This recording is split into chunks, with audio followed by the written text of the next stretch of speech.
Mensuration டாப்பிக்கில், அதாவது அளவியல் டாப்பிக்கில் அவங்க என்னென்ன கொஷின்ஸ்லாம் கேட்க வாய்ப்பு இருக்குது அப்படிங்கிறத அடுத்தடுத்து தொடர்ச்சியாக பார்க்க போகிறோம்.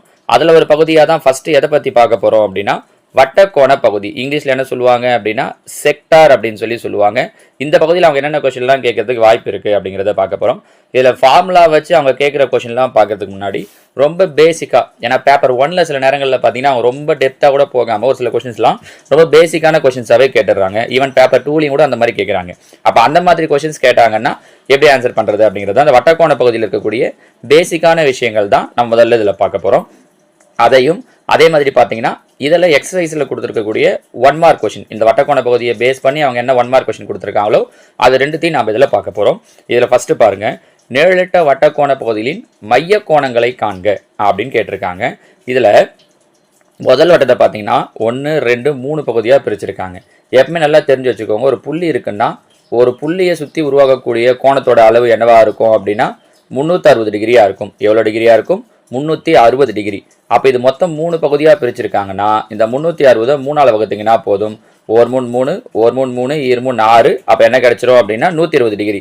இதை தான் ஆக்சுவலாக அவங்களே கொடுத்துட்டாங்க. 120 டிகிரின்றதை ஃபஸ்ட்டு கொஸ்டினுக்கு அவங்களே கொடுத்துட்டாங்க பாருங்க. அப்போ அதே மாதிரி நம்மள என்ன பண்ண சொல்கிறாங்க அப்படின்னா மீதி இருக்க கொஸ்டினுக்கு எல்லாம் கண்டுபிடிக்க சொல்கிறாங்க. இப்போ இங்கே பாருங்களேன், இது எத்தனை பகுதியாக பிரிச்சிருக்காங்க? 1 2 3 4 5 6.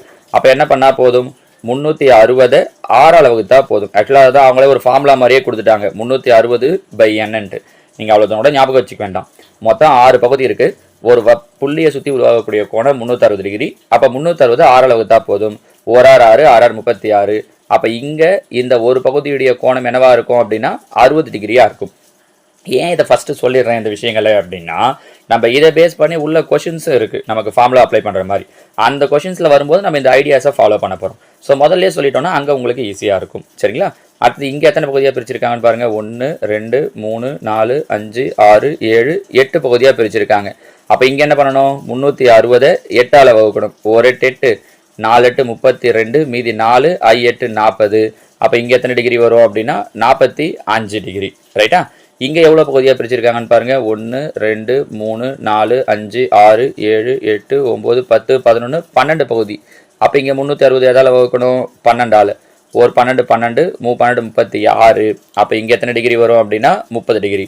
அவங்க இதை இந்த மாதிரி டயக்ராம் போட்டும் கொடுக்கலாம். சில நேரம் இப்படி டயக்ராம் கொடுக்காம வார்த்தையாக கொடுப்பாங்க. எப்படி? ஒரு வட்டத்தை 12 சம கோண பகுதிகளாக பிரிக்கப்படும் பொழுது, இல்லை அதே இன்னும் வேர்டாகவே ஒரு கொஷினாகவே சொல்லுவாங்க, ஒரு செயல்பாடவே. எப்படி? ராமு என்பவன் வட்ட வடிவத்தில் உள்ள ஒரு பொருளை வாங்கி வருகிறான். அதனை 12 பாகமாக பிரிக்கிறான் எனில் ஒவ்வொரு பாகத்தின் மைய கோண அளவு என்னவாக இருக்கும்? இதோ இங்கே டயக்ராமில் பார்த்த இதே தான். இது ரொம்ப பெருசாக ஒரு 4-5 லைனில் கதை மாதிரி கொடுப்பாங்க. சரிங்களா? அப்போ இதே ஐடியா தான். ஸோ ஒரு வட்டக்கோண பகுதியாக பிரிக்கிறோம். அதில் ஒன்றுத்தோட மைய கோண அளவு வேணும் அப்படின்னா 360 நம்ம எத்தனை பாகமாக பிரிக்கிறோமோ அதால் வகுத்தா போதும். சரிங்களாமா? ஸோ இந்த கொஷினில் கொடுத்ததுக்கான ஆன்சர்ஸ் இதுதான். இது அவங்க எக்ஸாம்பிளில் கொடுத்துருக்கிறது முன்னாடி. இதே மாதிரி எக்ஸசைஸில் பயிற்சியிலையும் ஒரு கொஷின் கொடுத்துருக்காங்க பாருங்கள். நிழலிடப்பட்டுள்ள வட்டக்கோண பகுதியில் மைய கோணங்களை காண்க. அதே கொஷின் தான் இங்கேயும். வட்டக்கோண பகுதியில் கொடுத்துட்டு அதோட மைய கோணங்கள் என்ன வரும்னு கேட்டிருக்காங்க. இங்கே பாருங்களேன், இதில் எத்தனை பகுதியாக பிரிச்சிருக்காங்க?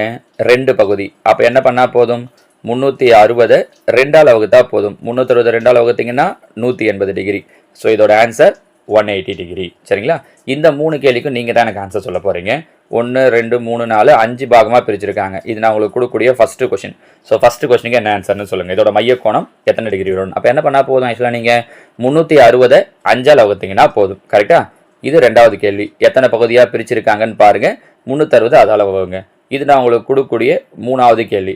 எத்தனை பகுதியாக பிரிச்சிருக்காங்கன்னு பார்த்து அதனால் 360 அந்த நம்பரால் வகுத்தீங்கன்னா போதும், ஆன்சர் கிடச்சிடும். சரிங்களா? ஸோ இந்த 1 2 3 இந்த 3 கேள்விகளுக்கும் என்ன விடை அப்படிங்கிறத நீங்கள் எனக்கு கீழே கமெண்டில் சொல்லுங்கள். சரிங்களாமா?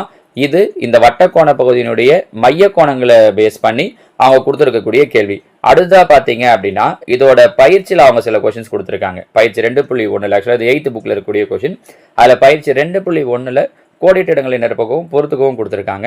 நம்ம அதுக்கான விடைகளையும் இங்கே பார்த்துடலாம். இதில் முதல் கேள்வி பாருங்கள். வட்டப்பரிதிக்கும் அதன் விட்டத்திற்கும் இடையேயான விகிதம். வட்டப்பரிதி அப்படிங்கிறது அதோடைய சுற்றளவு.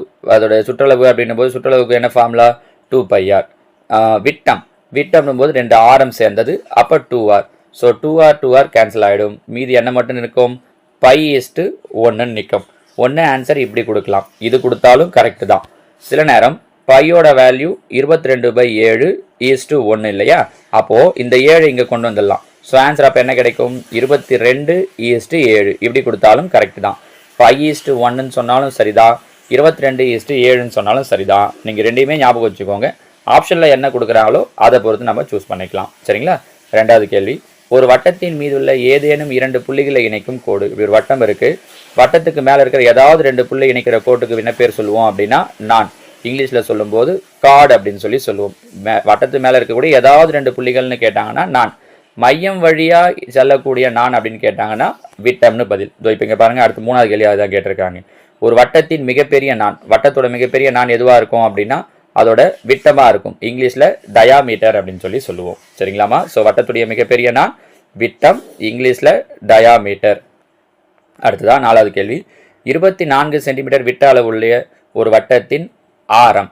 விட்டத்தில் பாதி தான் ஆரம். அப்போ விட்டம் 24னா அதில் பாதி 12 சென்டிமீட்டர். அப்போ ஆரம் என்னவாயிடும் அப்படின்னா 12 சென்டிமீட்டர்.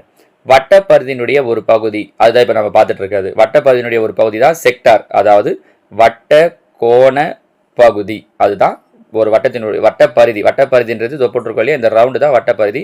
அதோட ஒரு பகுதியை தான் நம்ம என்னன்னு சொல்கிறோன்னா வட்ட கோண பகுதி, செக்டார் அப்படின்னு சொல்கிறோம். சரிங்களா? இதில் அவங்க பொறுத்துக்கள் ஒரு 5 கேள்வி கொடுத்துருக்காங்க பாருங்கள். டெட்டை பொறுத்த வரைக்கும் இதே மாதிரி அவங்க பொறுத்துக்க நிறைய கேட்குறாங்க. பொறுத்துக்க கொடுத்துட்டு கீழே ஆப்ஷன் ABCD கொடுத்து எதெல்லாம் கரெக்டாக மேட்ச் ஆகிருக்கு அப்படிங்கிறது மாதிரி. பாருங்கள், வட்டத்தின் பரப்பளவு நல்லாவே தெரியும். வட்டத்தின் பரப்பளவுக்கான ஃபார்முலா πr². வட்டத்தின் சுற்றளவு, வட்டத்தின் சுற்றளவுக்கு ஃபார்முலா 2πr. வட்டக்கோண பகுதியின் பரப்பளவு, வட்டக்கோண பகுதியின் பரப்பளவு θ/360 × πr². நம்ம இதை யூஸ் பண்ண கொஸ்டின்ஸ் தான் அடுத்தடுத்த வீடியோவில் பார்க்க போகிறோம். அடுத்தது அரை வட்டத்தின் சுற்றளவு. அரை வட்டத்தின் சுற்றளவு π+2 × r. கால் வட்டத்தின் பரப்பளவு 1/4 πr². சரிங்களா? இதில் இந்த வட்டக்கோண பகுதியினுடைய பரப்பளவு ஞாபகம் வச்சுக்கோங்க. இந்த வட்டக்கோண பகுதியினுடைய சுற்றளவு, பரப்பளவு, வில்லின் நீளம் கண்டுபிடிக்கிறதுலாம் எப்படி அப்படிங்கிறத தான் நம்ம உங்களுக்கு அடுத்தடுத்த வீடியோவில் சொல்ல போகிறோம். சரிங்களா? ஏன்னா மொத்தத்தையும் ஒன்றா பார்த்தோம்னாலும் உங்களுக்கு கன்ஃபியூஸ் ஆகும், ஞாபகம் வச்சுக்க முடியாதுன்றதால தான் முதல்ல பேசிக்கான வட்டக்கோண பகுதி பற்றின பேசிக்கெல்லாம் இந்த வீடியோவில் சொல்லிட்டோம். அடுத்து ஃபார்முலா யூஸ் பண்ணி என்னென்ன கொஸ்டின்ஸ்லாம் கேட்கலான்றத நான் உங்களுக்கு அடுத்தடுத்த வீடியோவில் சொல்கிறேன். ஓகேவா? தேங்க்யூ.